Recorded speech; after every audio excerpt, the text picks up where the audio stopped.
Children, today I am going to take social for class 10th.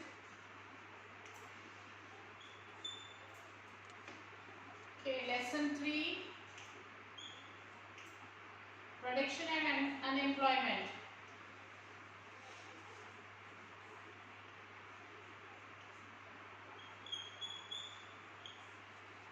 Production and employment.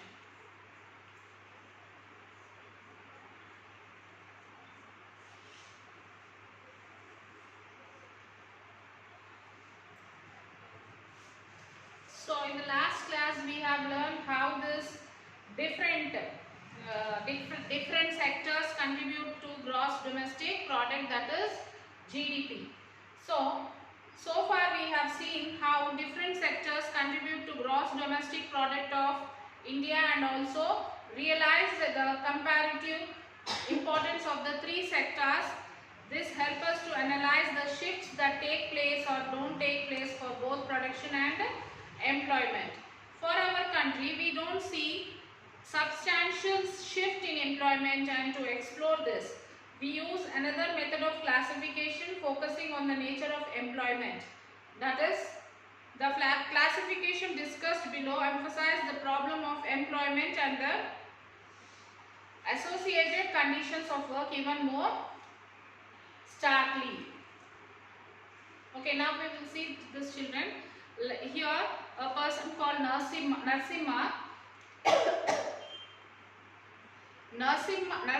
works in a government office. Narasimha works in a government office. He attends his office from 9:30 a.m. to 5:30 p.m. He uses his motorbike to travel from his house to office, which is about 5 kilometers from his house.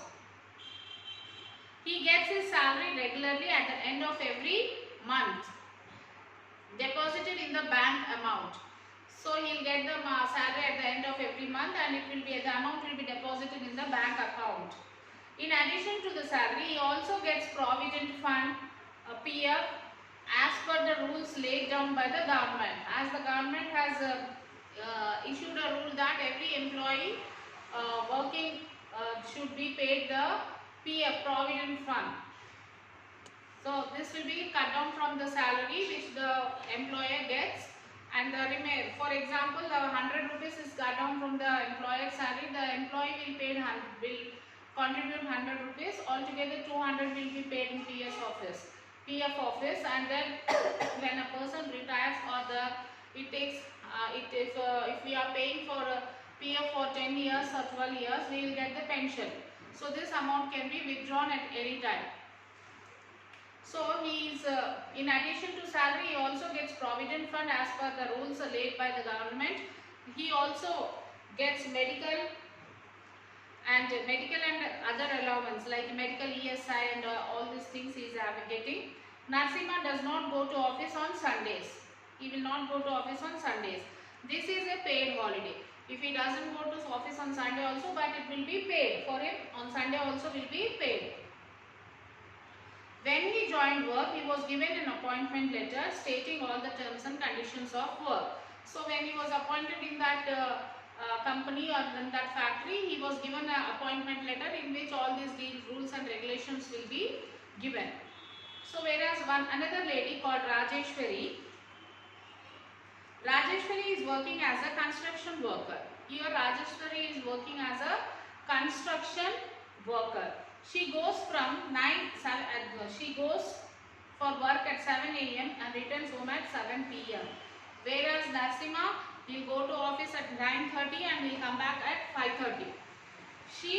Rajeshwari, she is going at 7 o'clock in the morning and she will return at 7 o'clock in the evening. She travels about 8 to 10 kilometers daily for work by bus. There Narasimha travels to office 5 kilometers, that too by bike. He will travel by bike. And this lady, she is traveling for 10 kilometers by bus. Construction workers get 1 hour lunch break between 1 p.m. and 2 p.m. She gets work only for 10 to 12 days a month. On the remaining days, she has no work and she does not get any wages. So in a month, 10 to 12 days only she will get the work. Remaining days she will not get the work, and she will not get the wages for the days which she does not work. She gets rupees 150 per day as wages. So for 150 rupees per day as her wages.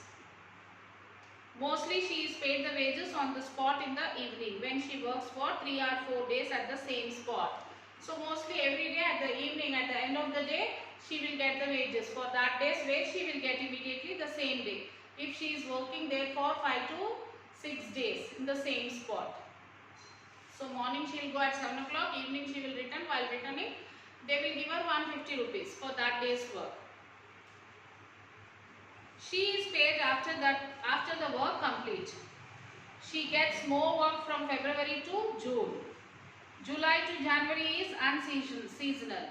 So she will be getting work from February to June because it is the season for the constructions and all. From July to January it is unseasonal, so she won't be getting the work. Rajeshwari is a member of a self-help group in her locality. She is a member of the self-help group in her area. The government will pay some compensation in case of death or major injury while she is at work.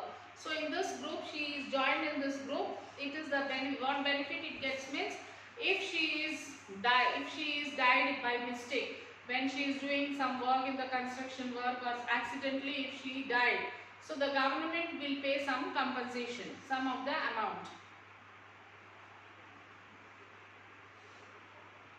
There is no help from the government for the treatment in accidents while working. So there is no help from the government for the treatment when if she met with an accident while working. She is also a part of the group that works under a mason. So all these mason, the construction works will have a group. She is also a part in that group. There are 6 to 10 workers under each mason. So under each mason there will be 6 to 10 workers. So when they have any work in the construction field, they take these people and they go to the field, the site, and they will make them to do the work. Narasimha and Rajeshwari are illustrative examples of workers employed in organized and unorganized. So here Narasimha and Rajeshwari are the examples of the people who are working in the organized and unorganized sectors. Okay. Do you see the differences in their conditions of work? The distinction between organized and unorganized sectors helps us to understand the working situation and wages received by the majority of workers in the country. So by this we can understand that how much wages does the people are getting. 92% of workers in India are found in unorganized sector and only 8% find work in the organized sector. So whereas Narasimha is working in the organized sector and Rajeshwari is working in the unorganized sector. So mostly 92% of the people in our country are working in unorganized sector. Only 8% people are working in organized sector. Organized sector conveys those enterprises or places of work where the terms of employment are regular and therefore people have assured work. They are registered by the government and have to follow its rules and regulations, which are given in various laws such as the Factories etc. Act, Minimum Wages Act, Shops and Establishments Act.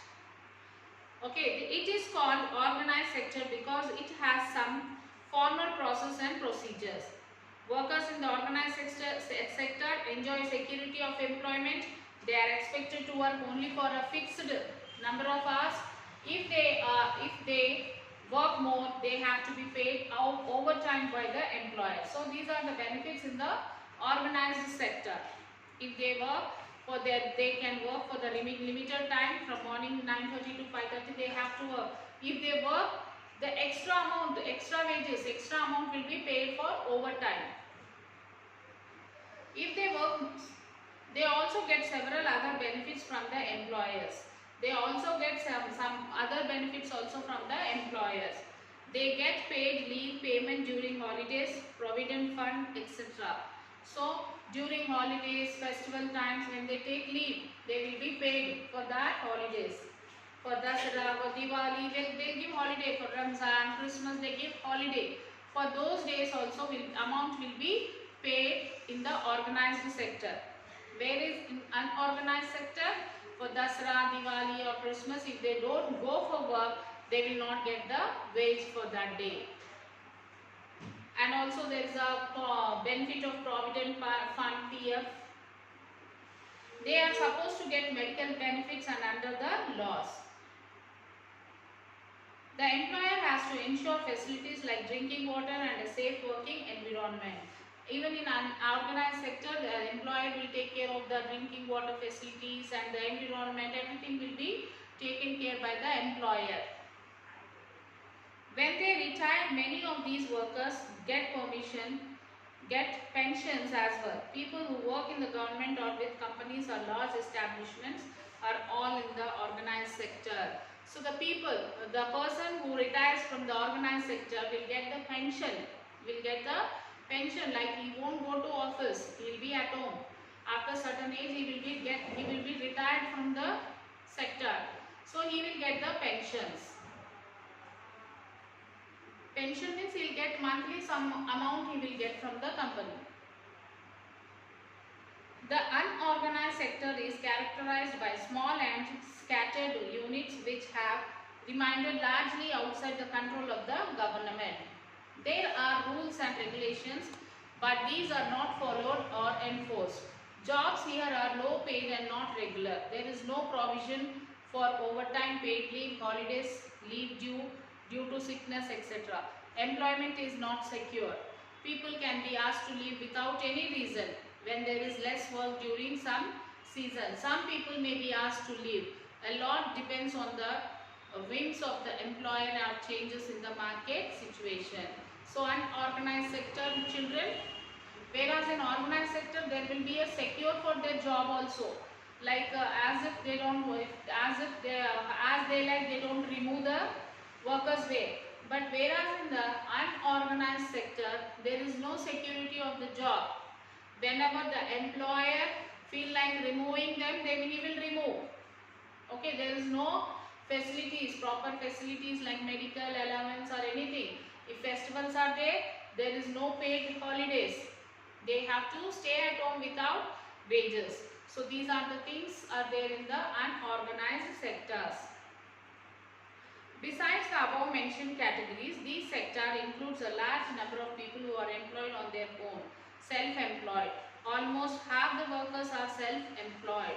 You would find them everywhere doing small jobs such as selling in the streets or doing repair work or as aqua. Similarly, farmers are largely self-employed and also hire laborers as and when they require. So apart from this, besides people who are working in organized and unorganized sector, people will be employed, self-employed, because they don't work under anyone. Okay, like fruit seller, vegetable vendor. So they don't work in any organized or unorganized sector. They are the boss for themselves. The organized sector offers jobs that are most sought after, but the employment opportunities in the organized sector have been expanding very slowly. As a result, a large number of workers are forced to enter the unorganized sectors which pay a very low salary. So this organized sectors appoint very less people. Organized sector appoint very less people. So many people they go and join in the unorganized sector. They are forced to join in that because there is no opportunity in the organized sector. So what they will do? They have to go and join in the unorganized sector, where the salary will be paid very less. They are often exploited and not paid a fair wages.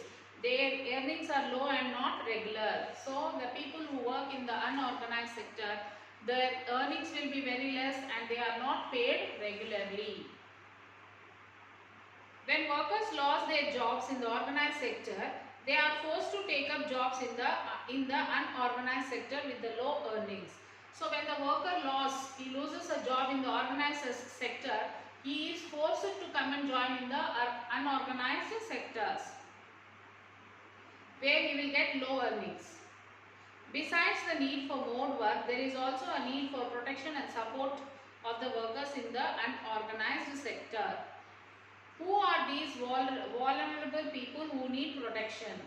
In the rural areas, the unorganized sector mostly comprises of landless agriculture laborers, small and marginal farmers, sharecroppers and artisans such as weavers, blacksmiths, carpenters and goldsmiths. Nearly 80% of rural households in India are in the small and marginal farmer category. These farmers need to be supported through adequate facilities for timely delivery of seeds, agriculture input, credit storage facilities and making outlets. As farm laborers, they require adequate work and payment of minimum wages. In the urban areas, unorganized sector comprises mainly of workers in small-scale industries, casual workers in construction, trade and transport. So in urban areas, this unorganized sectors will be like in the construction work, trading, transport, and those who work as street vendors, head load workers, garment and makers, rack pickers, etc. Small scale industries also needs government supports for procuring raw material and making of output. The casual workers in both rural and urban area need to be protected. We also find that majority of workers from scheduled caste, tribes and backward communities find themselves in the unorganized sectors. So we also find majority of the workers who work in the unorganized sectors will be like tribe, scheduled caste people, SC, tribes and backward communities. It is worse if one is a woman from the communities. Besides getting the irregular and low paid work, these workers also face social discrimination. Protection and support to the unorganized sector workers in thus necessary for both economic and social development. Let's examine both the production of goods and services and employment from these sectors. The unorganized sector also contribute the GDP during 2004 and 5. The unorganized sector workers accounted for 92% of all workers that contributed half of all the production. On the other hand, only 8% of people had a decent employment and contributed 50% of the production of goods and services. The products and services of these companies find a market, but they support a very small section of the population with privileged jobs. This is an extremely unequal situation. The rest find only insecure, low-paying jobs or are self-employed with low earnings or remain unemployed. So you can see this table, children. How to create more and better condition of employment. How to create a better employment and more opportunities. A large number of people should have found a decent employment in industries and services, but this has not taken place. Production in industry and services has increased without a similar increase in employment. The production is increased in the industry, but whereas the employment is not increased. When we look at how people are employed, we find that most people are in the unorganized sector, barely able to find work. The increase in production is benefiting only about 8% of workers. Hence, in what ways can one increase unemployment for all people? Let us look at some of them.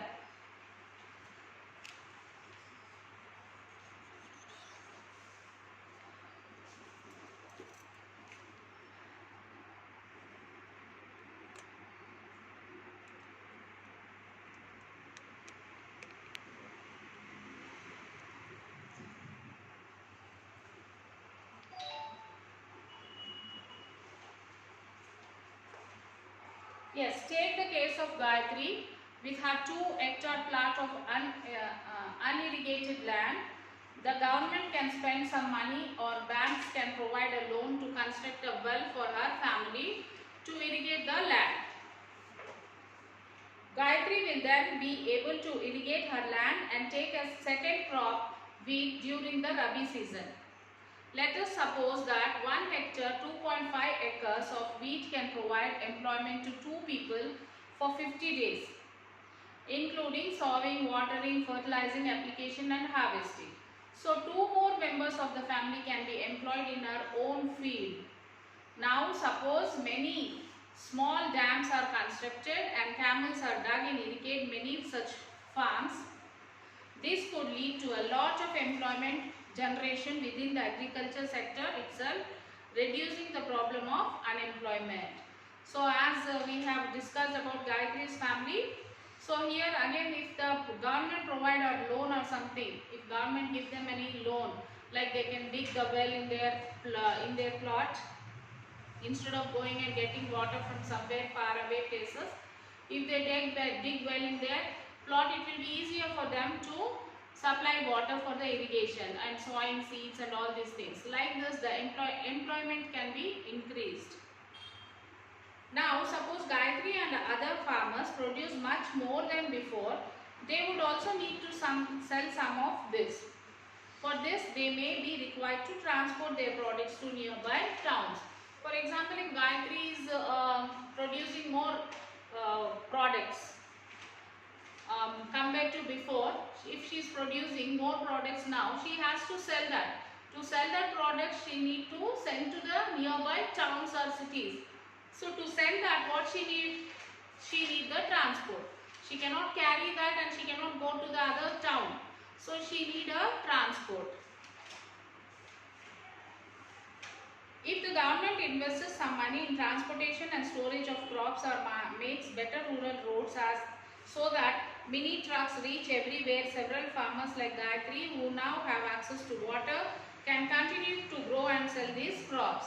So if government provides, like if the government invests some money for the transportation and storage of the crops, like repairing the roads and all, like Gayatri, many people can produce this production and they can go to the nearby towns and they can sell the production. This activity can be productive employment to not just farmers but also others such as those in services like transport or trade. Gayatri's need is not confined to water alone. To cultivate the land, she also needs seeds, fertilizers, agriculture equipments and pump sets to draw water. So if the government comes and dig the well and if the government goes, will the Gayatri's problem will be solved? No, apart from this water, she needs seeds, she needs fertilizer, she needs some pump sets, many things she needs, isn't it? So she will have to borrow money from money lenders and pay a high rate of interest. So what she will do? She will go and borrow money from the money lenders and she has to pay interest for them. High rate of interest the people will collect it. If the local bank gives her credit at a reasonable rate of interest, she will be able to buy all these in time and cultivate her land. If government provides something like giving loans to the people collecting less interest, so it will be good for the people, they will go and take the loan from them, they buy the things and they cultivate more on their lands. This means that along with water, we also need to provide cheap agriculture credit to the farmer for farming to improve. So apart from this, government should provide this agriculture benefits like giving them money for interest, giving them loan so that they can buy the fertilizer, seeds, everything which is needed for their crops. It will be helpful for the people.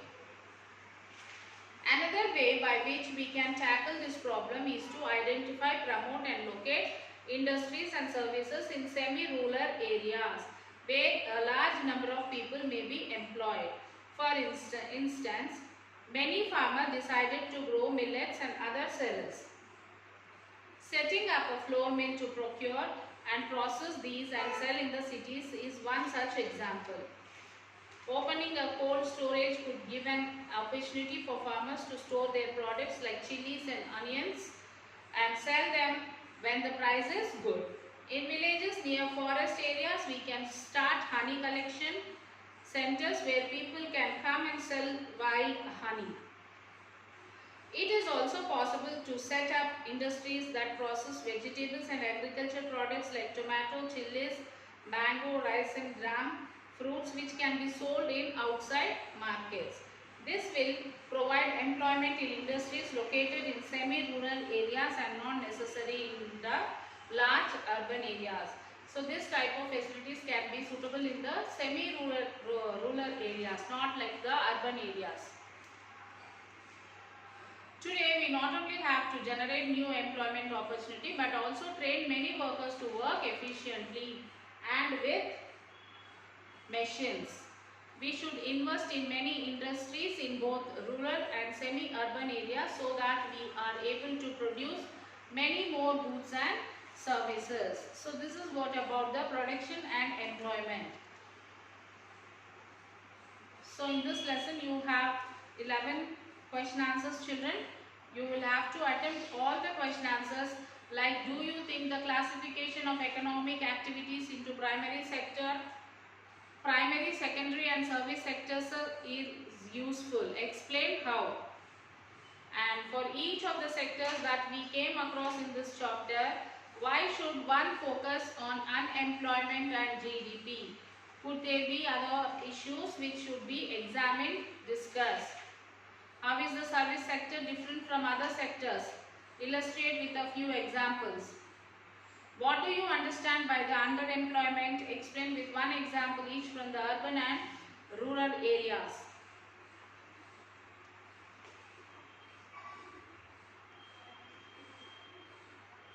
Next, the workers in the unorganized sector need protection on the following issues: wages, safety and health. Explain with examples. A study in Ahmedabad found that out of 15 lakhs workers in the city, 11 lakh worked are in the unorganized sector. The total income of the city in this year 1997 to 98 was rupees 6,000 crores. Out of this, rupees 3,200 crores was generated in the organized sector. Present this data as table. What are the ways for generating more employment in the city? Read the fourth para of page 33. In the past 50 years, observed for development continues. Is a similar pattern observed for India? Give your opinion. Observe the pie graphs given in page 34 and answer the following questions. What points are to be considered while estimating gross domestic product? Discuss the changes in shares of different sections in GDP. Analyze the role of unorganized sector in GDP. So these are the questions, children. You will have to answer these questions.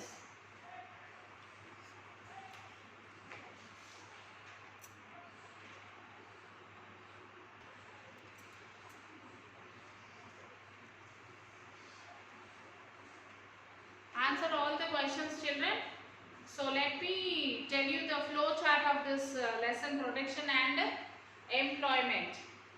And the mind mapping is production and employment is like sectors of the economy: gross domestic production, that is GDP, and estimation of GDP, changes in the importance of sectors, employment in India, organized and unorganized sector. So the lesson is divided into so many parts. So in sectors of economic is primary sector agriculture, secondary sector industries, and the service sectors are banking, finance, transport, etc. And the next one is employment in India. Agriculture 53%, industries 22%, services 25%. And organized and unorganized sectors create more and better conditions of the employment. So organized and unorganized sectors create the more conditions to the of the employment. So we'll discuss some of the questions, children. Like the full form of GDP is what do you mean by GDP? Yes, gross domestic production. GDP means, remember this, children. You will get this in the one word objectives, one word answers or objectives. GDP, that is gross domestic production.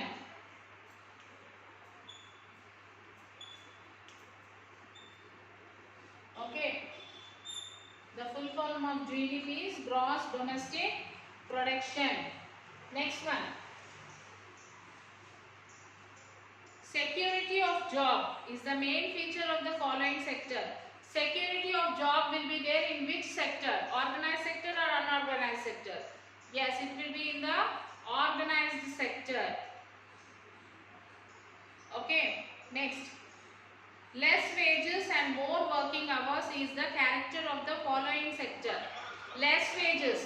Wages will be given very less, but time of the work will be more. In which sector? Yes, Rajeshwari worked in unorganized sector. So this is the character, this is the feature, this is the feature of the unorganized sector. Next one is the percentage of population found in the organized sector.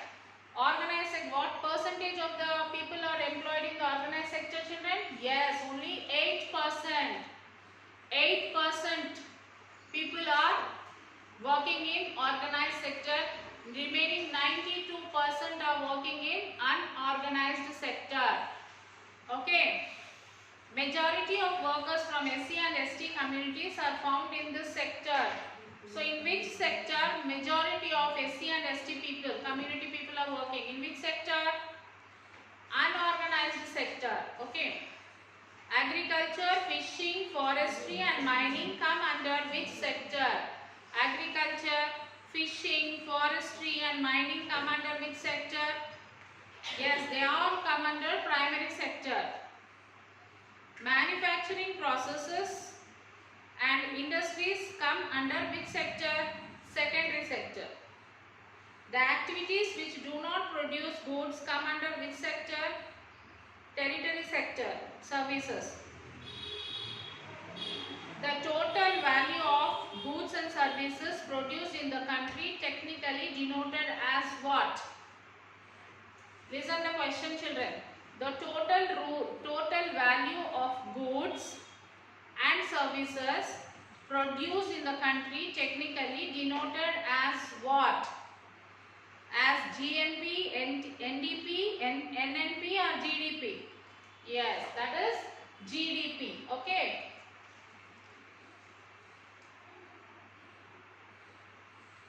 Which activities do not belong to service sector? Nursing, farming, garment making, none of the above. Farming, yes. GDP is the value of all final goods and services produced in a country.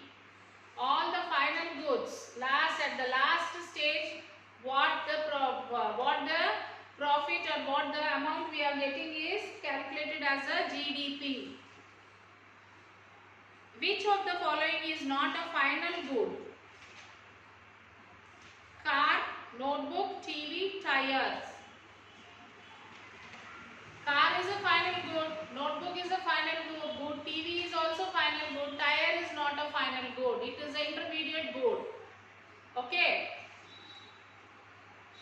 The goods which are not used to produce other goods are called as final goods. Identify the odd one out. That is tourist, guide, tailor, dhobi, potter. Potter. Financial year March 31st to April 1st. Which of the following activity is not measured in calculating GDP? As I told when I was explaining the lesson, I told you some of the work will not come under the GDP. Why? Because they are not paid salary for that work. Yes, household work, cleaning, cooking, all this does not come under GDP. That is cooking at home, teaching, making pots, cultivating. So cooking at home does not come under GDP because your mother or your sister, whoever working at home, do we pay them? Do your mother cooks food for you? So do you pay her or anyone pay to your mother when she is cooking and she is washing vessels? If a servant comes and do the work, that is different. We pay the wages. But whereas the person who belong to the same work, who are doing this work, do we pay them? No, we don't pay. So they won't get any payment for that. So that means cooking, washing, all these things will not come under GDP.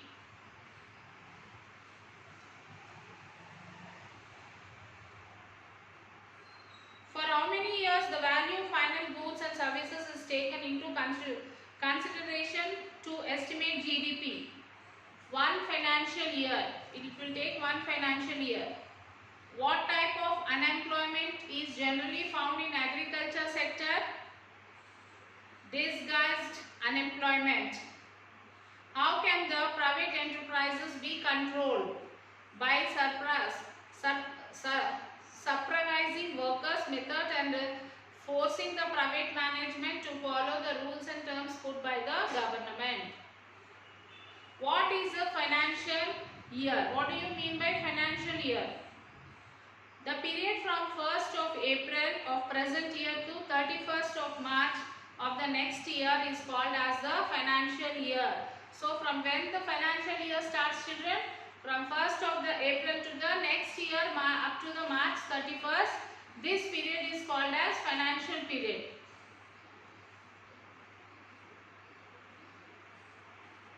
What is meant by intermediate goods?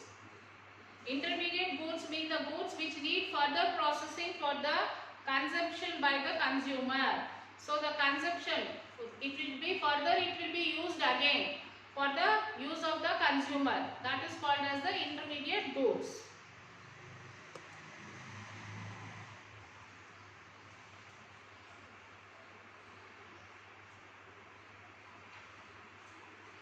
Okay children, you have to attempt all the question answers.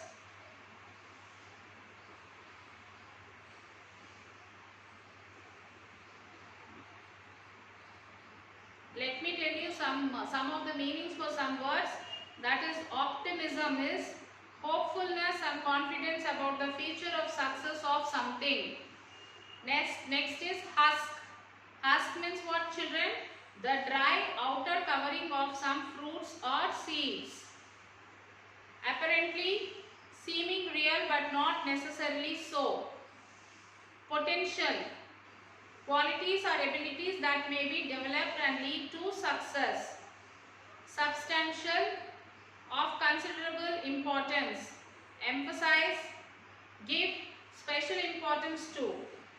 Compensation, something given to compensate for loss, suffering or injury. Distinction, a noticeable difference or contrast. Scattered, occur or be found at various places. Whims, a sudden desire or change of mind. Half-caste, person who travel about selling goods. Sought after, much in demand.